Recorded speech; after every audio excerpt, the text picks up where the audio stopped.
మీరు నన్ను నమ్మగలిగితే నేను మీతో ఒక సత్యం చెప్తా. వెంకటేశ్వర స్వామి ఇప్పటికీ వింటారన్నీ. అన్నీ తెలుసు ఆయనకి, అన్నీ తెలుసు.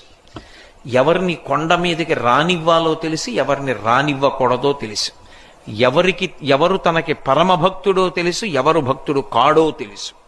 నేను మీకు ఇంకా సత్యం చెప్పాలంటే, ఆయనకి అభిషేకం చేసి స్నానం చేశాక ఇప్పటికి చెమట పడుతుంది. ఆ చెమట తుడుస్తారు బట్టతోటి. ఆ తుడిచిన బట్ట వాసన చూస్తే సువాసనలు వస్తాయి. మొన్ననే నేను వెంకటాచలం వెళ్ళినప్పుడు ఆయన ఒళ్ళు తుడిచిన బట్ట కళ్ళజోడు తీసేయమని నా కళ్ళ మీద పెట్టారు. పెడితే నాకు 1.5 గంట సేపు చల్లతనం వదలలేదు కళ్ళని పట్టుకుని. అంత సువాసనలు వస్తుంది.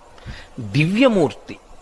ఇప్పటికీ ఆరాధన చేసే పెద్దలను అడగండి, వెంకటేశ్వర స్వామి వారిని ముట్టుకున్నప్పుడు పసిపిల్లవాడి శరీరం ముట్టుకున్నంత మెత్తగా తగులుతూ ఉంటుంది అని చెప్తారు.